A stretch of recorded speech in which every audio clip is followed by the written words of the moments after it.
जब जब मौका पड़ता है हमले भी करते हैं, चाहे वो मंदिरों पे हमले हों। पहले तो मुगलों ने हमले किए, मंदिर तोड़े। अब ये नए मुगल पैदा हो गए हैं क्या?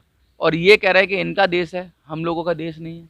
देखो, जब जब ये भगवा लहराता हुआ देखते हैं, कहीं पे किसी का तिलक धारण किया हुआ देखते हैं, तो इनकी भड़ास जो अंदर से होती है तो उनका अलग ही दिख जाता है।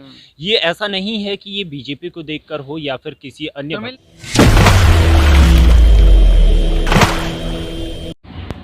भारत एक ऐसा देश है जहां बहुसंख्यकों के साथ अक्सर मजाक होता है और क्रूर मजाक होता है। ना तो इस पर सुप्रीम कोर्ट संज्ञान लेता है, ना इस पर सरकारें संज्ञान लेती हैं। यानी एक सीरियल ऑफेंडर की तरह काम हो रहा है इस देश के अंदर, जो बहुसंख्यकों की भावनाओं के साथ पूरी तरीके से मजाक किया जाए, उनको, उनके प्रतीकों को, उनके चिन्हों को, उनके धर्म को पूरी तरीके से बुरा बोला जाए, बुरा भला बोला जाए, और उसके साथ साथ उनके सफाई की और नरसंहार की बातें भी लोग कह जाते हैं। तो क्या इस देश के अंदर यही सेकुलरिज्म है कि हम सहते रहें, बहुसंख्यक सहते रहें? ना तो सुप्रीम कोर्ट में इस पर स्वतः संज्ञान लेता है, ना कोई लेता है। ये हेट स्पीच के दायरे में भी नहीं आता।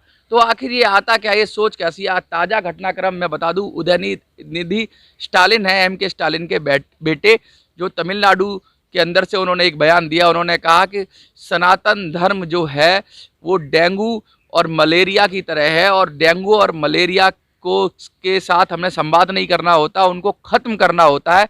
तो सनातन धर्म जो देश के 80% से ज़्यादा लोग जिसके अंदर आते हैं या मानते हैं, यानी जो हमारी संस्कृति है, जो हमारा पुरातन संस्कृति है, वो उससे जुड़ी हुई है, उसको ख़त्म करने की बात कर रहे हैं। मैं बता दूं, तमिलनाडु एक ऐसी जगह है जो मंदिरों का राज्य माना जाता है, और वहाँ से जब इस तरह की आवाज़ें उठती हैं, तो क्या सनातन धर्म के अंदर जो टॉलरेंस है, जो सहने की क्षमता है, क्या ये उसकी लिमिट है? और इसको सहपरस्ती कौन दे रहा है? इंडिया संगठन की तरफ से जो मेंबर है एम के स्टालिन, उनकी पार्टी मेंबर है डीएमके, उनके लोग दे रहे हैं। और इंडिया गठबंधन जो बड़ी डींगे हाँकता है इंडिया, तो क्या ये इंडिया वही इंडिया है जो अंग्रेजों का दिया हुआ गुलाम इंडिया था? या ये सचमुच भारत के लोग हैं?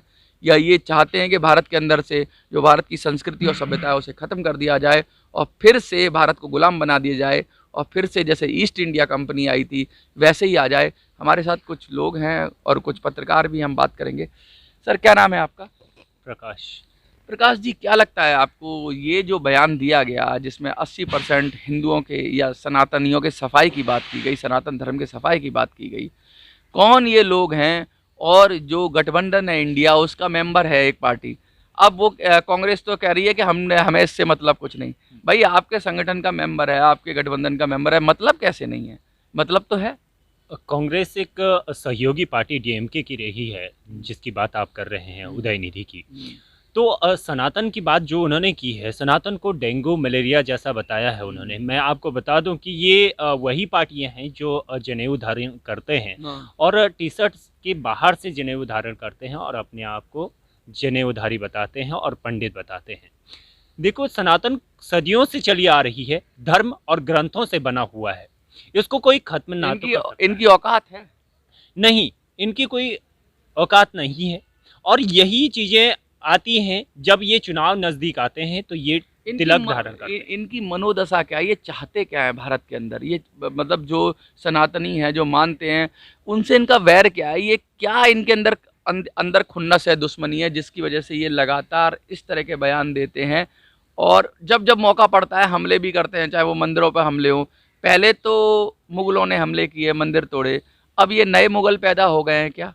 और ये कह रहे हैं कि इनका देश है, हम लोगों का देश नहीं है। देखो, जब जब ये भगवा लहराता हुआ देखते हैं, कहीं पे किसी का तिलक धारण किया हुआ देखते हैं, तो इनकी भड़ास जो अंदर से होती है तो उनका अलग ही दिख जाता है। ये ऐसा नहीं है कि ये बीजेपी को देखकर हो या फिर किसी अन्य भगवा को तमिलनाडु देख। जैसे राज्य जिसमें कहते हैं कि सबसे ज़्यादा मंदिरों का राज्य माना जाता है, मतलब जहाँ सबसे ज़्यादा एक तो समय था, ये कौन सी विचारधारा पनप गई? इसे किसने पनपाया? और ये चाहते क्या हैं आखिर? क्या चाहते हैं भारत के अंदर? कि सनातनियों का सफाया हो जाए और सब फिर राक्षसी पैदा हो, राक्षसी प्रवृत्ति वाले लोग बैठें? जो कांग्रेस की सहयोगी पार्टी रही हो और वो ऐसी बात ना करे, डेंगू मलेरिया जैसी बीमारी जो बताए, तो वो क्या ऐसा कर सकता है? सनातन को ना ही कोई मिटा सकता है और ना ही कोई ध्वस्त कर सकता है। सनातन जैसा चला आ रहा है वैसा ही चलेगा और सनातन अनंत है और ऐसा ही चलता रहेगा, ऐसा कांग्रेस कहती है। और कांग्रेस अगर इसका समर्थन नहीं कर सकती है तो इसका विरोध भी ना करे तो ये बेटर है। जो आरजेडी है उसकी तरफ से बयान आ गया है कि भाई इस बयान को वापस लेना चाहिए। अभी उद्धव ठाकरे क्या कहेंगे इस विषय पे? उद्धव ठाकरे तो बहुत बड़े हिंदूवादी बनते हैं, शिवसेना उनके जो बाला साहब ठाकरे थे उनका क्या कहना था। आज सीधा सीधा और एक पार्टी आकर और अनाप शनाप बयान दे रही है, बकवास कर रही है। और वो पार्टी का बड़ा लेवल का नेता, मतलब MK स्टालिन का बेटा, कोई छोटी हस्ती तो है नहीं, और वो इस तरह का बयान दे रहा है कि क्या संदेश जा रहा है इससे? तो यही जा रहा है कि ये लोग तो बीजेपी को सिर्फ तो प्लस ही मिलेगा, क्योंकि बैठे बैठाए उनको एक मौका मिल गया। लेकिन असल इनकी इनकी जो मानसिक स्थिति है वो क्या है? क्या ये सड़ चुके हैं? कांग्रेस की जो सहयोगी पार्टियां हैं और इंडिया गठबंधन बनाना है और इस तरह के जो विवादित बयान हैं वो लगातार देते आए हैं और देते रहेंगे। जो मुस्लिम लीग चली गई, लेकिन उसके लिए एक दूसरी जो यूनाइटेड मुस्लिम लीग के नाम से कुछ बोला जाता है पार्टी केरल में, वो भी इनके साथ है, जिन्होंने भारत के बंटवारे में अहम योगदान दिया। अब तो खैर दूसरी पार्टी है जो मुस्लिम लीग नाम से जो पार्टी थी जिसने भारत के बंटवारे के लिए, जिन्ना वाली पार्टी, तो वो भी पार्टी कांग्रेस के साथ है सारे। अब क्या इनको लगता है कि अब क्या आतंकवादी ही बचे हैं, बस उनको भी साथ लेंगे क्या? कांग्रेस ने तो 70 साल से यही किया ना, बंटवारे का ही कांग्रेस ने काम किया। आज जब बीजेपी केंद्र में आई तो केंद्र ने ही संभाला। जब प्रधानमंत्री नरेंद्र मोदी के नेतृत्व में ये कार्य हो रहे हैं, जो विकास कार्य हो रहे हैं, तो उसी की भड़ास वो निकाल रहे हैं, क्योंकि वो केंद्र में नहीं है। आने वाले टाइम में जो विकास कार्य हो रहे हैं तो उन्हीं को देखते हुए वो ये बीजेपी कांग्रेस की बात ना रह के, ये मुझे क्या लगता है दो विचारधाराओं की लड़ाई है। एक तरफ जो विचारधारा अपने को सेकुलर कहती है या सीडो सेकुलर, जो भी है, विदेश से आई हुई सेकुलरिज्म है। एक हिंदुत्व की या सनातन की जो सेकुलरिज्म विचारधारा है, जिसके अंदर सचमुच आप एग्जिस्ट कर सकते हो, अलग अलग धर्मों में रह सकते हो। एक तो वो सनातन की विचारधारा है, एक ये जो यूरोप से आयातित विचारधारा है, जो खुद को सेकुलर कहते हैं और सेकुलर कह के सनातन को गाली देते हैं और सनातन को ख़त्म करने की बात करते हैं, जो लबादा ओढ़े हुए हैं सेकुलरिज्म का, और असल में उनका उससे कुछ लेना देना नहीं है। तो क्या लग रहा है आपको कि चार चोर मिलकर चिल्लाएंगे और जो सही आदमी होगा उस थानेदार उसको गाली देंगे? ये हो रहा है देश के अंदर। बिल्कुल यही हो रहा है, क्योंकि अगर इनकी विचारधारा मोहब्बत की दुकान खोलने वाले खुद, क्या लगता है आपको कि वो सचमुच मोहब्बत की दुकान खोल रहे हैं? बिल्कुल मोहब्बत की ही दुकान इन्होंने खोली हुई है। और जिस तरह से इन्होंने ये गठबंधन को नफरत का नाम मोहब्बत रख दिया है इन्होंने। नफरत को मोहब्बत कह के फैलाते, क्योंकि सनातन से नफरत है, तभी तो 80% लोगों के नरसंहार की बात करने वाले लोग नफरत मोहब्बत की बात करें। तो क्या लगता है ये अपनी नफरत को मोहब्बत के नाम से बुलाते हैं? ये 70 साल से यही नफरत फैलाते आए हैं और यही नफरत फैलाएंगे। भारत से नफरत करते हैं? हाँ बिल्कुल, सनातन से नफरत करते हैं। सनातन से तो उनको पहले से ही नफरत रही है और ये कोई पहली बार नहीं है जब वो सनातन से नफरत नहीं कर रहे। हिंदू ने खुद भी नेहरू ने खुद भी कहा था कि मैं पैदा हिंदू हुआ हूँ एक्सीडेंटली, लेकिन मैं मरूंगा हिंदू नहीं।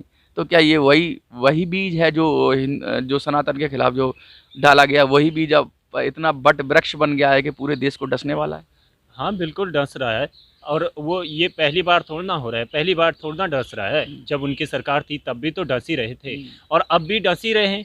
जब विकास कार्य हो रहे हैं तब भी डस ही रहे हैं, क्योंकि प्रतिक्रियाएं तो लगातार ही आ रही हैं। जब इनको शर्म आती है हिंदू होने पे या सनातनी होने पे, तो फिर हिंदुओं का नाम क्यों रखते हैं? हिंदुओं के मंदिरों में क्यों जाते हैं? पूजा क्यों करते हैं? क्या बेवकूफ़ समझते हैं हिंदुओं को? तो अगर सनातन को मिटाना है तो वो ऐसे काम तो करेंगे ही। उनकी विचारधारा ही ऐसी है कि उनको सनातन को मिटाना है, तो वो मंदिरों में तो जाना जरूरी होगा ना उनके लिए। ये कोई पहली बार तो नहीं है जब वो मंदिरों में जा रहे हैं। कहते हैं ना, जब किसी चीज़ को ख़त्म करना हो ना तो पहले उसकी प्रैक्टिस करते हैं कि कैसे हमें ये चीज़ें करनी है। तो वही प्रैक्टिस वो कर रहे हैं कि हमें सनातन को कैसे बर्बाद करना है, वही चीज़ें वो करने जा रहे हैं आज। देखिए ये हालात हैं देश के अंदर कि किस तरह की बातें की जा रही हैं और किस स्तर पे की जा रही है। यही टिप्पणी अगर किसी और धर्म के खिलाफ हो गई होती तो गले कट जाते, लोगों को पता नहीं क्या हो जाता, दंगे हो जाते। वो भी अल्पसंख्यक और बहुसंख्यक समाज के ऊपर इतनी भयंकर टिप्पणी करने वाले आज चैन से बैठे हुए हैं। क्या उन पर रासुका नहीं लगना चाहिए? क्या उनको उठा के जेल में बंद नहीं करना चाहिए? क्या सुप्रीम कोर्ट को स्वतः संज्ञान नहीं लेना चाहिए कि एक कम्युनिटी जो भारत की लीडिंग कम्युनिटी है और जो कहते हैं कि 80% लोग ऐसे हैं जो सनातन में विश्वास रखते हैं, अगर भारत 80 ना हो, 70 हो, 50 हो, कुछ तो रखते हैं, और उनकी आस्थाओं के खिलाफ कोई 2% का आदमी, मैं तो 2% का बोलूँगा, 2% का टुच्चा आदमी अगर इस बदतमीजी से बात कर जाता है, डेंगू मलेरिया कह जाता है, तो उसको उठा के सीधा सीधा जेल में नहीं डालना चाहिए? क्या सुप्रीम कोर्ट सो रहा है, या सुप्रीम कोर्ट भी सनातन विरोधी है? आपको क्या लगता है? कमेंट में अपनी राय दीजिए। जंतर मंतर से मिनी संस्कृति में मनोज स्वराज जी, जय हिंद, जय भारत।